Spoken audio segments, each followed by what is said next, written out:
우리는 인생 살면서 우리가 하고 싶은 일만 하고 살지는 않습니다. 이루고 싶은 일들만 하면서 살아가고 있지 않습니다. 오히려 원치 않는, 당하고 싶지 않는, 하고 싶지 않는 많은 일을 겪고 당하고 그러면서 살고 있습니다. 바울 사도도 역시 우리와 다르지 않다 하는 것을 오늘 본문 말씀을 통해서 깨닫게 됩니다. 바울 사도는 자신이 당한 일로 인해서 빌립보 교인들이 불안해하거나 미안해하지 않도록, 걱정하지 않도록 안심시키는 일을 했습니다. 바울이 하고 싶은 일, 당하고 싶은 일, 이루고 싶은 일, 그것을 위해서, 그것을 성취하기 위해서 만나고 살아온 일이라고 한다고 하면 변명할 것이 없지요. 걱정할 것도 없을 것입니다. 그런데 원치 않는 일을 만났을 때, 내가 당한 일이, 내가 원하지 않는 일, 그 일이 바울 사도에게 닥쳤기 때문에 그 일로 인해서 빌립보 교인들에게 불안해하지 않도록, 또 미안해하지 않도록, 걱정하지 않도록 그렇게 안심시키는 일을 오늘 본문 말씀에서 하고 있다 하는 것입니다. 바울 사도가 당한 일이 무엇이었습니까? 무엇이었기에 빌립보 교인들을 안심시키고 다독거리고 그랬을까요? 그것은 결코 좋은 일이 아니었습니다. 바울이 당한 일은 복음을 전하다가 잡혀서 옥에 갇히는 일이었습니다. 예루살렘에서 복음을 전하다가 체포된 바울은 자신이 로마 시민임을 이야기하면서 로마 황제에게 항소했습니다. 내 재판 관할권은 로마에 있으니 로마 황제인 가이사에게 내가 항소하노라.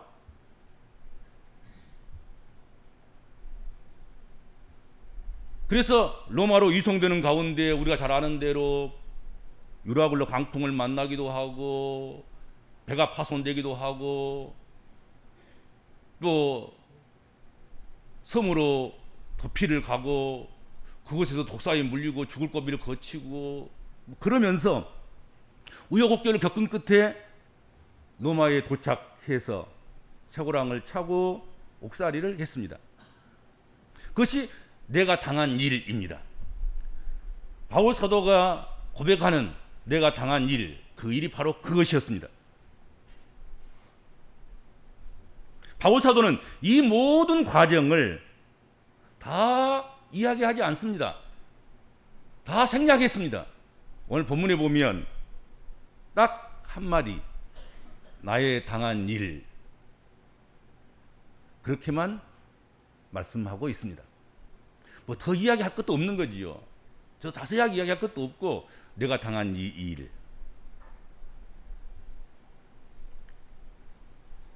그럼에도 불구하고 바울 사도가 갇혔다는 소문을 들은 교인들 중에는 겁이 나서 복음 선교에 몸을 사리거나 하나님의 전능하심과 부르심에 의해서 지금까지 지켜왔던 믿음 신앙 그것을 포기하거나 흔들리거나 회의하거나 심지어 복음을 부끄럽게 생각하는, 그래서 믿음을 저버리는 그런 이들도 없지 않아 있었을 것이다 하는 것입니다. 우리가 바울 사도처럼 원치 않는 무슨 일을 당하면 어떤 생각을 하고 어떤 말을 하고 어떻게 행동을 할까 또 했을까 생각해 보셨습니까? 왜 하필이면 나야?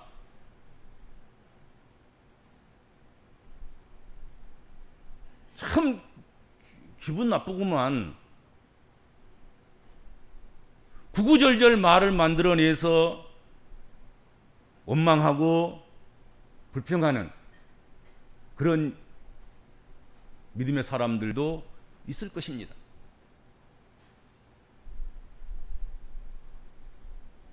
사람이 살아가는 동안 무슨 일을 당하는 것, 그것은 피할 수 없는 일입니다. 인생은, 삶은 사건의 연속이고 일의 연속이고 무슨 일이 있는지 만나야 인생이 되는 것이고 그것을 만나는 문제를 풀어가는 것이 인생살이 아니겠습니까? 문제는 그 일을 어떻게 대하느냐 하는 것이 중요합니다. 바울 사도는 지금 자신이 당한 일이 결코 자신이 원하지 않았던 일이었고 결코 좋은 일이 아니었음에도 불구하고 그 일로 인해서 원망하거나 불평하지 아니하고 도리어 기뻐하고 또 기뻐했습니다. 감사하고 또 감사했습니다. 붙들고 기도하고 또 기도했습니다.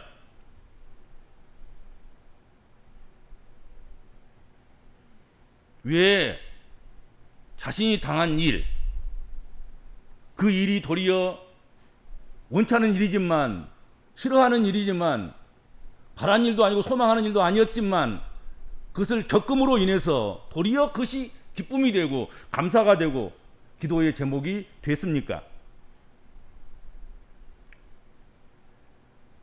바울 사도는 자신이 당한 이 굳은 일에 대해서 12절 말씀 보면 복음 전파에 진전이 된 줄을 너희가 알기를 원하노라, 그렇게 말씀했습니다. 바울 사도의 바람과 소망은 복음 전파의 크나큰 장벽이 되는 상태, 즉 복음 전도자인 자신은 갇혀 있지만 적어도 복음만은 갇혀 있지 않을 뿐만 아니라 도리어 불모지에 더 복음이 널리 전파되는 것, 그것이 바울의 소망이고 바울의 바람이었습니다. 근데 그것이, 그 소망이, 그 바람이 이루어진다, 또 이루어질 것이다, 이루어졌다 고백하는 것입니다. 놀라웠게도 하나님께서 그렇게 하셨습니다.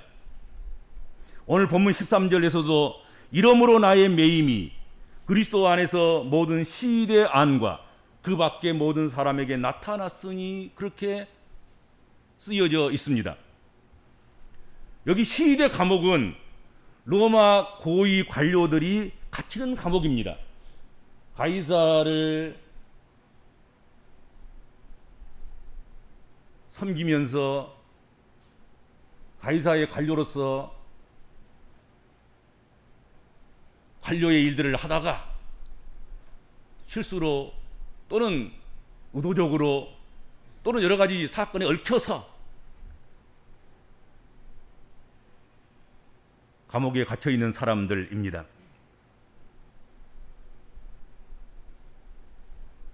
사도 바울이 죄수의 몸으로 시위대 감옥에 갇혀 있는 동안에 만나게 된 사람들은 다른 사람들이 아니라 로마의 고위 관료들이었다 하는 것입니다. 빌립보서 마지막 장인 4장에 보면 빌립보 교회 성도들에게 문안하는데 특히 가이사의 집 사람 중 몇이니라, 그렇게 말씀이 있습니다. 가이사가 누굽니까? 당시 로마 황제입니다. 로마 황제의 가족들 중에 또는 관료들 중에 이미 바울 사도의 전도를 받아서 믿음의 사람들이 된 사람들이 많았다는 것이죠. 그래서 빌립보서 마지막 장에 보면 그들에게 문안하는 거예요. 그들도 문안하고 또한 그들에게도 문안해야 된다 하는 소식을 전하고 있습니다. 나중에 로마가 주 300년경에 기독교를 국교로 공인을 하게 됩니다. 이것은 갑자기 된 일이 아닙니다.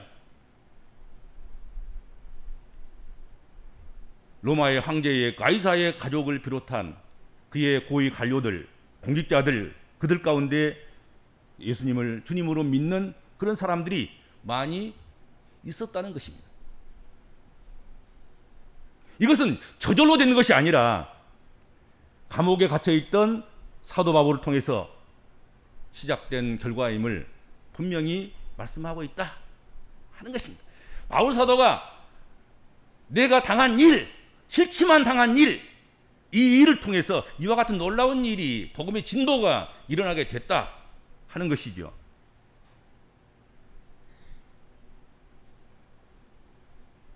여러분, 바울 사도가 로마 가기를 원했고 로마 복음화를 위해서 몸바쳐 일하기를 소원했습니다. 그런데 자기가 하고자 원하는 대로 로마를 갔다고 하면 그 비용은 어떻게 하며 또 가이사의 가족들과 그 관료들을 어떻게 일일이 면담 신청을 해서 면담을 하고 그들에게 복음을 전해서 예수 믿게 할 수 있었겠습니까? 그렇죠. 근데 국비로 가가지고 무장된 군인들의 호송을 받고 그리고 시대 감옥에 가 있음으로 말미암아서 가만히 있어도 가이사의 가족들이 범죄에서 들어오고 가이사의 관료들이 어떻든 감옥에 배반을 당했던 무고를 당했던 간에 잠시라도 그 감옥에 갇히게 되고 그러면서 자연스럽게 만나게 되고 거기서 복음이 전파되게 되고 그렇게 해서 가이사의 가족들이 그리스도로 돌아오는 놀라운 역사가 일어나게 됐다 하는 것입니다.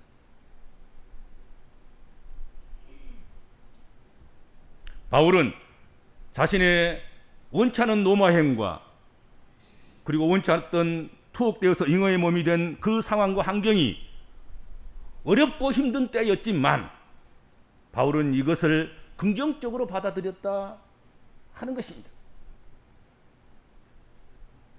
바울이 그렇게 할 수 있었던 것은 하나님 편에서 모든 일을 받아들였고 해석했고 생각했기 때문에 그렇습니다.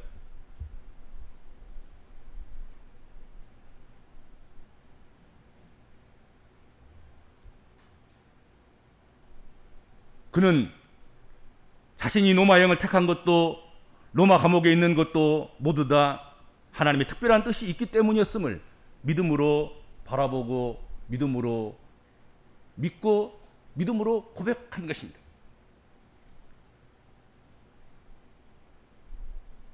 바울 사도가 옥중에서도 불평이나 원망 대신에 담대히 계속해서 복음을 증거하는 것을 보고 많은 믿음의 형제들이 담력을 얻어서 겁없이 복음을 전파하게 되는 그런 일들도 발생하게 됐습니다. 14절 한번 보세요. 형제 중 다수가 나의 매임으로 말미암아 주 안에서 신뢰함으로 겁없이 하나님의 말씀을 더욱 담대히 전하게 되었느니라 그랬습니다. 바울이 잡혔다는 소식과 옥에 갇혔다는 소식은 더러 믿는 사람들을 위축하게 했을 것입니다. 그런데 놀라운 것은 복음에 대해서 위축만 받고 교회를 섬기는 일에 뒷짐만 지고 겁을 먹고 두려워하고 염려하고 그런 사람들만 있는 것이 아니라 바울이 원치 않는 일을 당함으로 말미암아서 바울의 빈자리를 우리가 대신하지 않으면 누가 하랴 하는 충성심이 발로가 되었고 뒤에 있던 사람들이 앞으로 나서고 숨어있던 사람들이 드러나게 헌신하는 아름다운 결단이 속출하게 되었다 하는 것입니다. 그래서 바울을 대신해서 겁없이 복음을 전하는 형제들이 많아져서 복음의 진보가 이루어졌다 하는 것이죠. 심지어는 오늘 본문에 보면 바울이 당한 일로 인해서 다른 사람들이 열심히 복음을 전하게 되는 이 일이 발생했는데 그 동기가 여러 가지였다는 것입니다.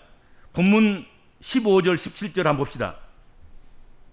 본문에 이렇게 되어 있습니다. 어떤 이들은 투기로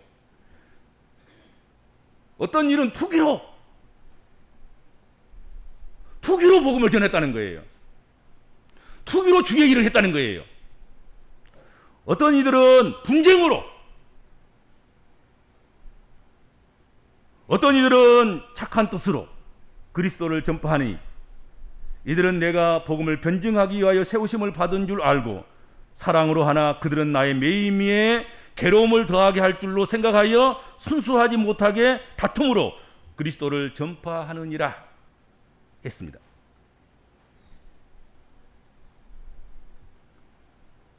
잘못된 동기로 그리스도를 전파하는 사람들이 분명히 있었습니다.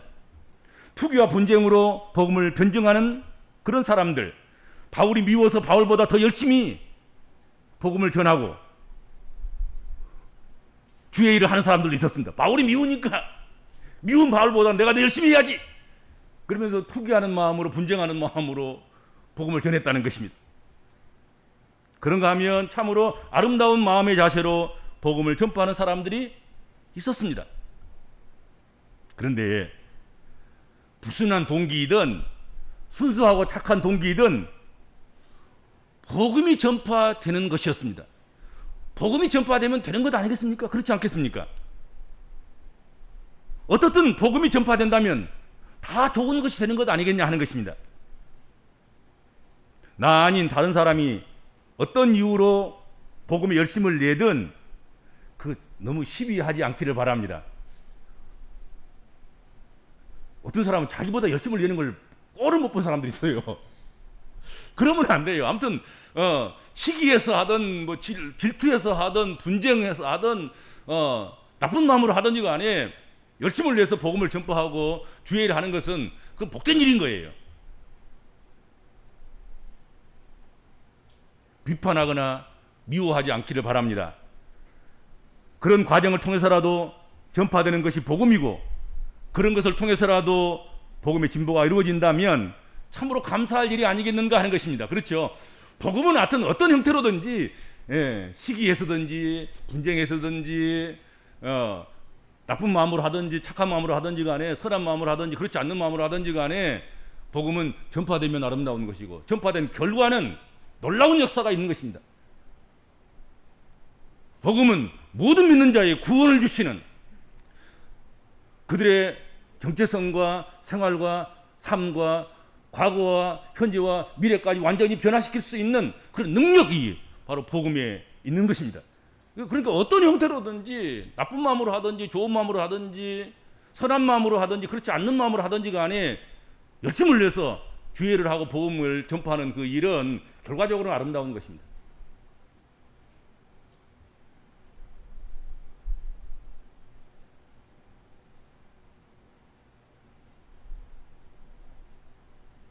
우리의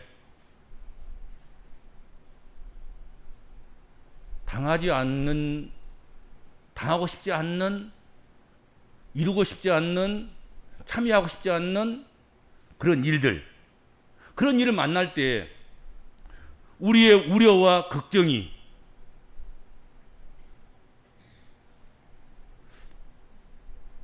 예수 믿는 사람인데, 주의 종인데 이런 일을 만나면, 그래서 걱정하고 근심하고 염려하고 미안해하고 마음 아파하고 괴로워할 때가 많습니다.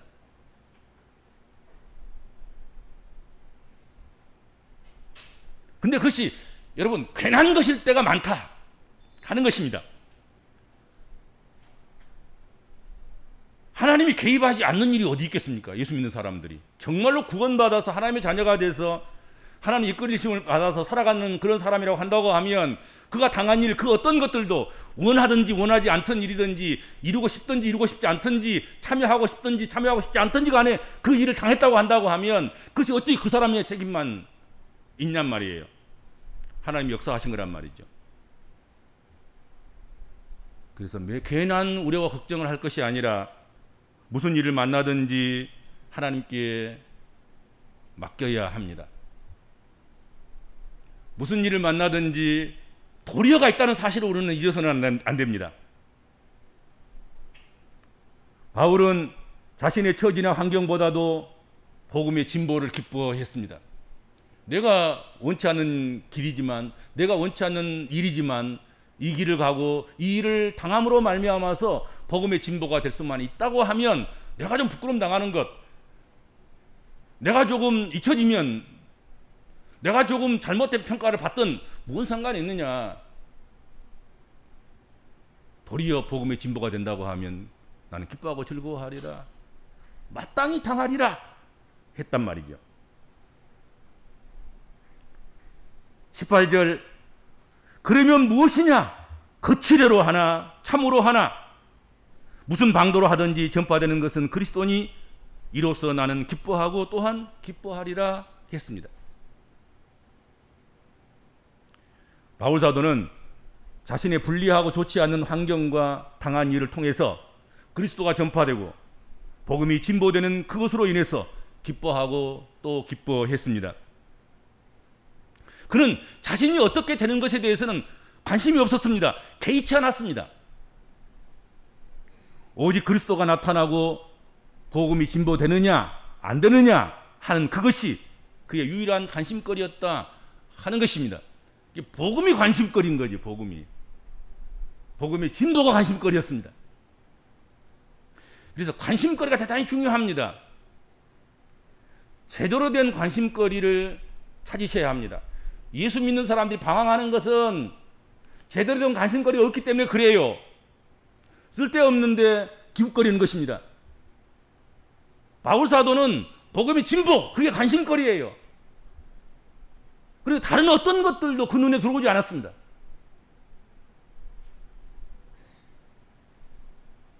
오직 어떤 형태로든지 내가 당한 일을 통해서 복음의 진보만 일어나면 된다. 복음의 진보만 나타나면 된다. 복음의 진보만 이루어지면 더 바랄 것이 없다. 그렇게 생각했고 그렇게 살았습니다. 우리도 오히려 원치 않는 일, 피하고 싶은 일을 당할 때가 있습니다.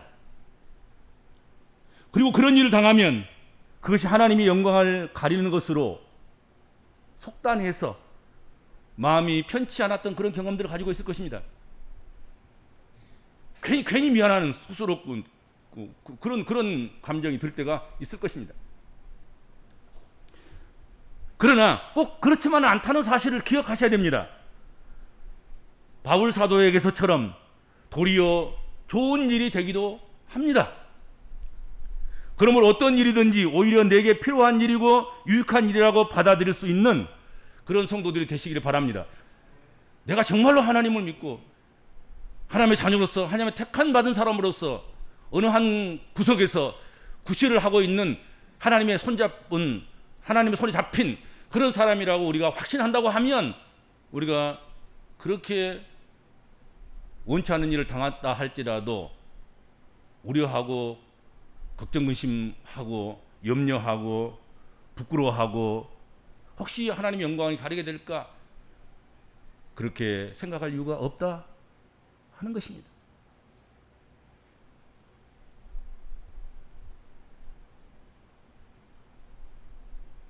무엇보다도 내가 당한 일이 오히려 복음의 진보를 가져온 일이 될 것을 믿고 긍정적으로 받아들이고 감사해야 됩니다.